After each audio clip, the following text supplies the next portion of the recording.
Hello दोस्तों, कैसे हैं आप लोग। मेरा नाम Soman and welcome back to my channel. तो आज मैं थोड़ा आप लोगों को आइडिया देने वाला हूँ कि अगर आप कनाडा आ रहे हो या अगर आप हैलिफैक्स आ रहे हो, नोवा स्कॉशिया आ रहे हो, किसी भी प्रोविंस में अगर आप आ रहे हो एंड अगर आप अपने फैमिली के साथ यहाँ पे ट्रैवल करने वाले हो, तो इसके पहले भी मैंने बोला कि basically you need a car. आपको यहाँ पे आके एक गाड़ी लेना बहुत ज़रूरी है। Not only in Canada, actually America में आप कहीं पर भी जाओ, नॉर्थ अमेरिका में आप कहीं पर भी ट्रैवल करो, you need to have a car. यहाँ पे जो कार जो होता है that is not a status symbol. यहाँ पे जो कार होता है दैट इज़ अ नेसेसिटी, क्योंकि यहाँ पे ठंड इतना भयंकर होता है, यहाँ पे वेदर इतना अनप्रेडिक्टेबल है। और इसमें अगर आपके पास अगर गाड़ी नहीं है तो यहाँ पे कोई ऑटो या रिक्शा वाला नहीं है कि आपके घर से उठा के आपको वो छोड़ देगा। यहाँ पे अगर आपको बस भी लेना पड़ता है तो आपको 1 किलोमीटर 2 किलोमीटर पैदल चलना पड़ता है बस स्टॉप तक जाने के लिए। तो that's why you need a car अगर आप अपने फैमिली के साथ आते हो तो अगर आप फर्स्ट टाइम आ रहे हो Canada, then what you should do, whether you should go for a new car or you should go for a used car. ठीक है, उसके ऊपर मैं आज थोड़ा सा आप लोगों को आइडिया दूंगा। तो देखिए, मैंने खुद यूज कार लिया है यहाँ पे आने के बाद। This is my second car right now I am owning after reaching here. और मैं न्यू कार भी लेने के लिए गया था, मैंने काफ़ी शोरूम मैंने विजिट किया। एक टाइम पे मैंने डिसीजन भी ले लिया था कि मुझे नया गाड़ी लेना है, लेकिन उसके बाद I changed my decision and why I have changed my decision and what is recommended as per my opinion, मैं आज वो बात करने वाला हूँ। ठीक है, तो मैं थोड़ा सा आप लोगों को कंपैरिजन करवाऊंगा विद इंडिया। ठीक है, क्योंकि अगर इंडिया में अगर आज के दिन में अगर मुझे गाड़ी लेना है तो मैं डेफिनेटली एक नया गाड़ी लूंगा। मैं इंडिया में मैं ओल्ड कार नहीं लूंगा, राइट, यूज्ड कार नहीं लूंगा। क्यों नहीं लूंगा? प्रॉब्लम है कि इंडिया में फर्स्ट ऑफ ऑल आपको पता नहीं चलता है कि आप जो गाड़ी, लेट से अगर आप इंडिया में यूज्ड कार लेते हो तो सबसे बड़ी प्रॉब्लम क्या होता है? सबसे बड़ी प्रॉब्लम होता है कि आपको पता नहीं चलता है कि उस गाड़ी का हिस्ट्री क्या है, उस गाड़ी में कोई एक्सीडेंट है या नहीं है, या उस गाड़ी का जो प्रीवियस जो ओनर था उसने ठीक से मेंटेन किया नहीं किया, या उस गाड़ी में कोई रिकॉल है या नहीं है। मतलब मैन्युफैक्चर से कभी कभी क्या होता है कि अगर आपके गाड़ी में अगर कोई डिफेक्ट हो तो वो लोग रिकॉल करता है उसको फिक्स करने के लिए। तो ये सब जो हिस्ट्री है, एक व्हीकल आप जब लेते हो उसका हिस्ट्री जानना बहुत ज़रूरी है।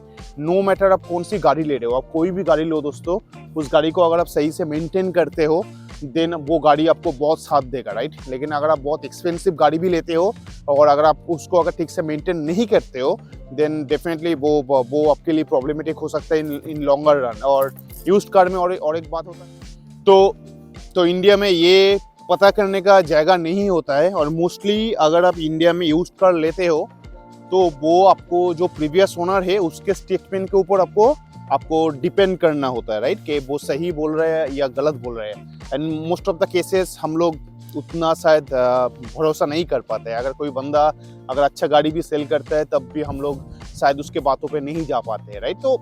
तो anyway that is a system in India. मैं यहाँ पे कोई कंडेम नहीं करने वाला हूँ किसी सिस्टम को, लेकिन that is a general case in India. क्योंकि मैं भी इंडिया में एक बार पुरानी गाड़ी मैंने एक बार लिया था और मैंने बहुत पछताया था उस गाड़ी को लेने के बाद। उसका बहुत हिस्ट्री है। और इंडिया में और एक प्रॉब्लम है कि गाड़ी लेकिन वहाँ पे कोई यूनिवर्सल डेटाबेस ऐसा कुछ नहीं है, जिसके वजह से प्रॉब्लम है कि अगर आप मान लो दूसरे किसी स्टेट से अगर आप गाड़ी लेते हो या दूसरे किसी स्टेट का नंबर अगर आपके स्टेट में आके अगर गाड़ी सेल करता है, बहुत सारी केस में ऐसा होता है कि जो चोरी किया हुआ गाड़ी होता है या जो गाड़ी जिसमें कोई पुलिस केस होता है या जिसमें कोई आरटीओ का केस होता है, वो आपको पहले से पता नहीं चलता है, राइट। आप जब उस गाड़ी को लेते हो प्राइवेट ओनर से और जब आप उसको रजिस्ट्रेशन करने जाते हो तब जाके आपको पता चलता है। और इंडिया में और एक प्रॉब्लम भी है कि रजिस्ट्रेशन भी जब तक मैं था मुझे पता है कि बहुत ज़्यादा मैनुअल प्रोसेस है और आरटीओ में जाके आप खुद काम नहीं कर सकते थे, आपको ब्रोकर लेना पड़ता था। और ऐसा होता है कि कोई ब्रोकर ज़्यादा पैसा लेता है, कोई ब्रोकर कम पैसा लेता है, कोई ब्रोकर तो ऑनेस्ट होता है। तो मिडिल मैन की बहुत ज़रूरी है। अगर आपको इंडिया में अगर आपको यूज्ड कार लेना है तो आपको एक अच्छा मिडिल मैन चाहिए जो ये सब प्रोसेस आपके लिए हैंडल करेगा। तो ये सब बहुत झमेला होता है। और जो लोगों के पास ज़्यादा टाइम नहीं होता है, जो लोग ज़्यादा हेडेक नहीं लेना चाहता है, ज़्यादा स्ट्रेस नहीं लेना चाहते हैं, वो लोग नया गाड़ी शोरूम से लेता है। So that is the scenario in India and that is valid. India में अगर आप नई गाड़ी लेते हो और अगर आपका कैपेसिटी है तो मैं ऑब्वियसली बोलूँगा कि आप नया गाड़ी लो। आपका what ever is your budget, छोटा गाड़ी लो लेकिन नया गाड़ी लो। आप यूज्ड कार ना लेने की कोशिश करो। That is a fact in India. Now coming back to Canada, right.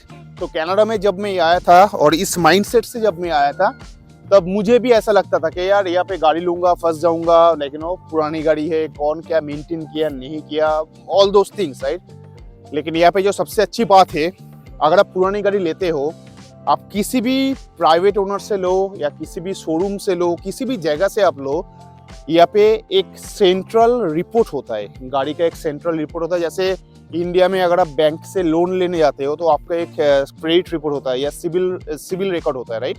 तो बैंक उस रिपोर्ट को देखता है, उसके बाद वो जांच करता है कि आपको क्या करना चाहिए, आपको लोन देना चाहिए नहीं चाहिए।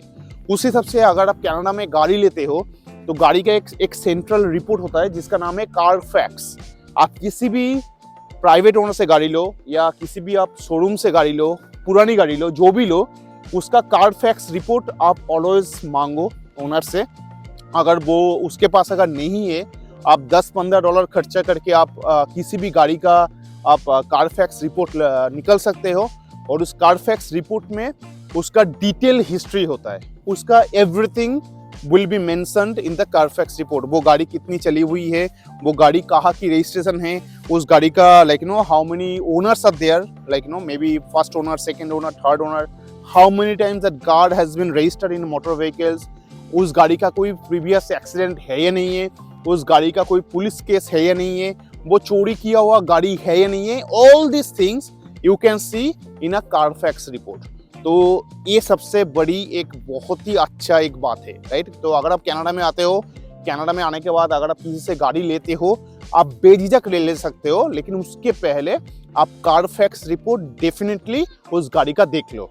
और अगर आपको ओनर भी देता है then also I will suggest, देखो आप जो भी 5,000, 10,000, 15, 20,000 जो भी डॉलर से आप गाड़ी लोगे, आप $10-15 खुद खर्चा करके कारफैक्स का एक ओन रिपोजिटरी होता है, वहाँ से आप कारफैक्स रिपोर्ट आप निकाल लो।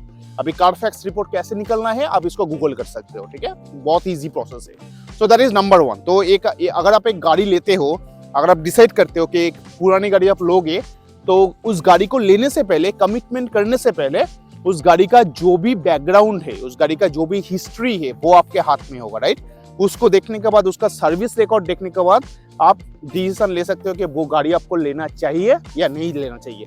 देखिए इसका और एक पॉजिटिव बात भी है, जैसे हमने बोला कि कारफैक्स रिपोर्ट में उस गाड़ी का डिटेल हिस्ट्री होता है, ठीक है, मतलब वो जो प्रीवियस ओनर है वो कब कब उस गाड़ी को सर्विसिंग किया, कहाँ से सर्विसिंग किया, all those things will be mentioned in that Carfax report. तो ये बहुत एक बढ़िया एक this is one of the unique way to identify whether that car is a good vehicle or it's that vehicle is not so good, right? So you can decide based on that Carfax report. So this is number 1.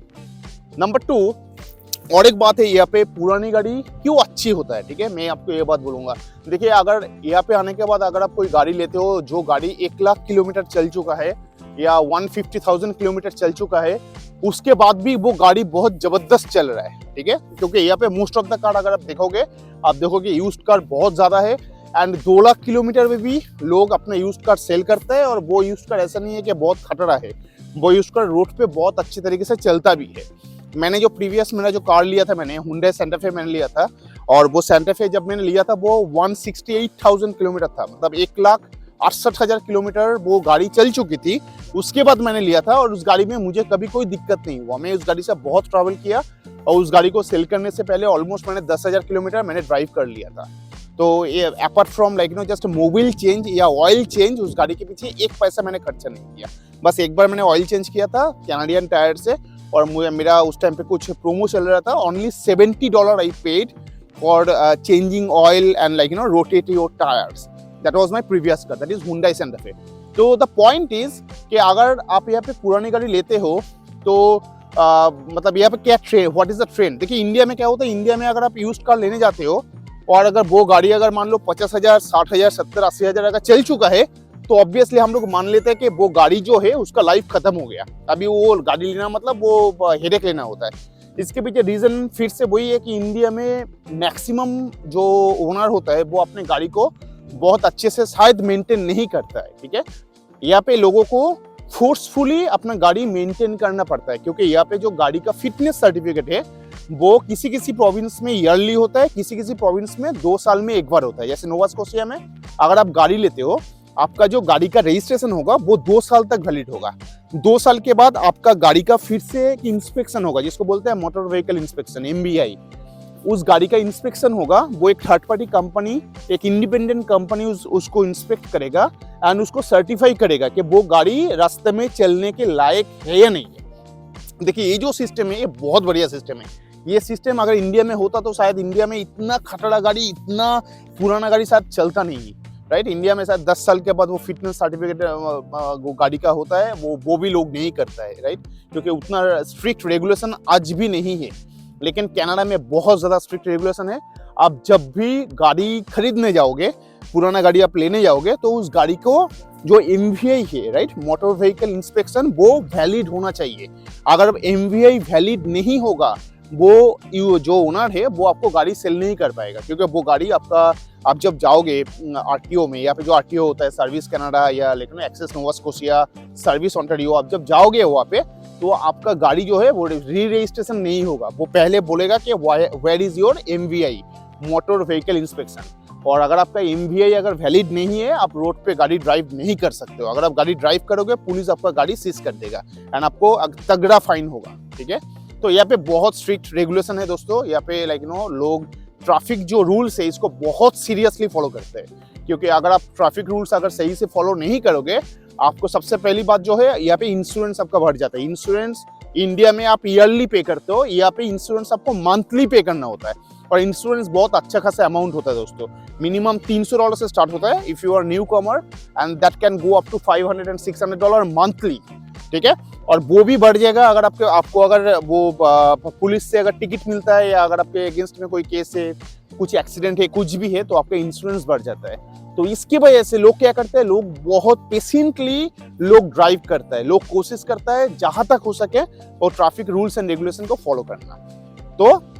तो back to the point कि अगर आप पुरानी गाड़ी लेते हो, पुरानी गाड़ी में वो MVI हर 2 साल में होगा, राइट, मतलब जो भी होना था। अगर आप 10 साल पुराने एक गाड़ी भी लेते हो, तो इसके मतलब वो गाड़ी अभी भी वैलिड है रास्ते में चलने के लिए, क्योंकि उसका लास्ट MVI हुआ है एंड उसका लास्ट MVI होने के बाद वो गाड़ी जो भी है वो वैलिड डिक्लेयर हुआ। तो दोस्तों आपको आपके जो यूज्ड कार है उसका आपको कारफैक्स मिल गया, उस गाड़ी का आपको MVI रिपोर्ट मिल गया, मतलब मोटर व्हीकल इंस्पेक्शन रिपोर्ट मिल गया। That's mean that car is fit, वो रास्ते में चलने के लिए फिट है।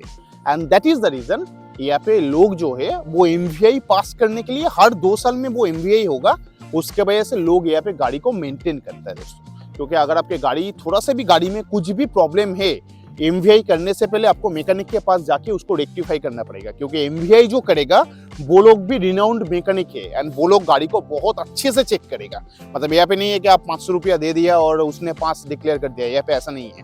क्योंकि अगर उसने 5 डिक्लेयर कर दिया, अगर वो गाड़ी अनफिट है तो उसका लाइसेंस चले जाएगा, तो वो 500 रुपये के लिए आपके साथ ये काम नहीं करेगा। यहाँ पे वो घूस देना के जो भी है यहाँ पे नहीं चलता है दोस्तों सब, ठीक है। तो एनीवे तो ये हो गया 2 पॉइंट, राइट, कारफैक्स हो गया, MVI हो गया। नाउ द थर्ड पॉइंट, आपको यूज्ड कार क्यों लेनी चाहिए। देखिए यूज्ड कार और एक रीजन पे लेना चाहिए, क्योंकि आपको बहुत रीजनेबल प्राइस पे यूज्ड कार आपको मिल जाएगा। आज के दिन में क्या है कि आज के दिन में अगर आप नई गाड़ी लेने जाते हो, न्यू कार अगर आप लेने जाते हो, तो किसी भी शोरूम में आप जाओ, उसमें वेटिंग लिस्ट बहुत ज्यादा चल रहा है। क्योंकि आपको पता है शायद आफ्टर कोविड चीप शॉर्टेज के वजह से अभी नया चीप शॉर्टेज लोगों को न्यू कार नहीं मिल रहा है एंड लोग यूज्ड कार ले रहे हैं ज्यादा, ठीक है। और अगर आपको न्यू कार लेना है तो आपको बहुत ज्यादा वेटिंग है। खास करके अगर आपको टोयोटा और होंडा की कार अगर आपको लेना है तो आपको 1 साल, मतलब 6 महीने से 1 साल तक भी आपका वेट लिस्ट हो सकता है। तो आई डोंट नो यहाँ पे आने के बाद 6 महीने आप विदाउट कार सस्टेन कर पाओगे नहीं कर पाओगे। So that is one reason. And the second reason is, अगर आप देखिए जब भी आप यहाँ पे आते हो, अगर आपको न्यू कार लेना है, एक अच्छी खासी कार SUV, मोस्टली लोग यहाँ पे SUV लेते हैं, बिकॉज यहाँ पे इतना ज्यादा बर्फ गिरता है, तो SUV लोगे तो वो आपके लिए ज्यादा सही होगा because of ground clearance, right. तो अगर आप SUV लोगे, कोई भी SUV लो, आपको मिनिमम $35,000 आपका खर्चा आएगा, मिनिमम $35,000। तो $35,000 का अगर आप एक गाड़ी लेते हो तो ऑब्वियसली आप फाइनेंस पे लोगे, और अगर आप जब फाइनेंस करने जाओगे तो बैंक आपको क्रेडिट स्कोर मांगेगा, where is your credit report. तो अगर आप if you are newcomer in this country, right, तो आपका ऑब्वियसली आपका क्रेडिट रिपोर्ट तो जनरेट नहीं होगा। और अगर आपका क्रेडिट रिपोर्ट नहीं है तो क्या होता है कि bank most of the cases आपको डिनाई कर देगा, आपका एप्लीकेशन रिजेक्ट कर देगा। और अगर आप प्राइवेट लेंडर से लेते हो तो उसमें इंटरेस्ट काफ़ी ज़्यादा होता है, 14%, 20%। लाइक आई डोंट रिकमेंड कि आप यहाँ पे आओ, $35,000 आप फिनेंस में आप गाड़ी लो और आप 14, 15, 20% आप इंटरेस्ट भरो। वो बहुत बेकार होता है दोस्तों, वो आप मत कीजिए, ठीक है। एंड और एक पॉइंट है कि देखिए, आप जब नए कंट्री में आते हो, आप आने के बाद ही बहुत ज़्यादा इन्वेस्टमेंट आप मत करो दोस्तों, क्योंकि देखिए मैं आपको बहुत प्रैक्टिकल बातें बोलूँगा। आज आपको कनाडा अच्छा लगेगा, आप आओगे, नया country, foreign country, everything is good, लेकिन पॉल्यूशन नहीं है, सब कुछ सही है। लेकिन क्या होता है ना, after staying here for 6 months और 1 year, I have seen people जो लोग थोड़ा सा होम सिक होता है, राइट। मैं भी होम सिक हूँ दोस्तों, मुझे भी अपना घर ज़्यादा पसंद है, अपना कोलकाता, अपना इंडिया ज़्यादा पसंद है, राइट। नो मैटर लाइक यहाँ पे जो भी है, जो भी पॉसिबिलिटी है, but I have kids, because of them I am staying here. But what I'm saying, I have seen many of my friends after staying here for 6 months or 1 year, उन लोगों का क्या होता है कि नहीं यार ठीक है, यहाँ पे लाइफ ठीक है, let's go back to India, अभी मुझे इंडिया वापस जाना है। तो you never know, right, after 6 months और आफ्टर 1 year आप क्या करने वाले हो, ठीक है। तो मैं इसलिए बोलता हूँ कि आप किसी भी जगह पे जब आप नया आते हो, आप उस जगह को थोड़ा सा टाइम दो, आप खुद देखो कि आप वहाँ पे लॉन्ग टर्म पे रह सकते हो नहीं रह सकते हो, एंड बेस्ड ऑन दैट आप डिसीजन लो। क्योंकि आप यहाँ पे आने के बाद ही अगर आप $30,000, $40,000 अगर आप फिनेंस पे चले गए, आप एक कमिटमेंट पे चले गए, और मान लो 1 साल के बाद आपको अच्छा नहीं लगा, और maybe you get a better opportunity to move somewhere else, whatever the reason is, right. आपका फैमिली पर्सपेक्टिव चेंज हो सकता है, आपके लाइफ में बहुत कुछ हो सकता है, यू नेवर नो, एंड शायद आपको इंडिया वापस जाना पड़े। तो ऐसे में क्या है दोस्तों, आप फंस जाओगे, आपका 40,000 का लोन चलेगा, आपको लोन क्लोज करना पड़ेगा, आप इंडिया वापस जाओगे तो आपका कोई बेनिफिट नहीं होगा, आपका नुकसान होगा, और आपको घर से पैसा लाना पड़ेगा। तो इसलिए मैं हमेशा रिकमेंड करता हूँ कि घर से ज़्यादा पैसा यहाँ पे आप इन्वेस्ट मत करो। आप घर से मिनिमम 4 लाख 5 लाख आप रुपये आप लेके आओ, उसके हिसाब से आप खुद सेटल करो। आप घर लो, आप एक अपार्टमेंट लो, आप अपना फर्नीचर लो, आपको जो एक मिनिमम जो नेसेसिटी है आप उस चीज़ को फुलफिल करो।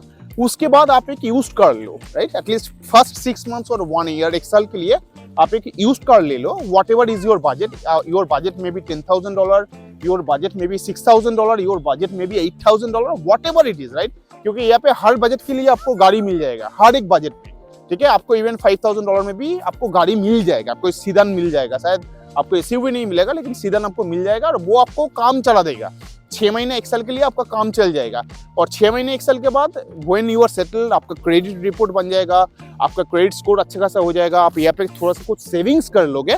उसके बाद आपको आप कोई भी गाड़ी ले लो, आपको जो मर्जी है वो गाड़ी आप ले लो, राइट।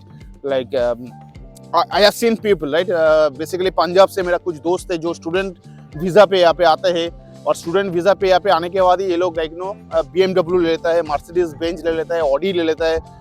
दोस्तों मैं एक अच्छी कंपनी में काम करता हूँ, 6 डिजिट में मेरा सैलरी है, लेकिन मैं BMW नहीं चलाता हूँ मैं। तो क्योंकि मुझे थोड़ा सा वो लगता है कि दिखाना वाला ही वो मुझे ज़्यादा लगता है दोस्तों।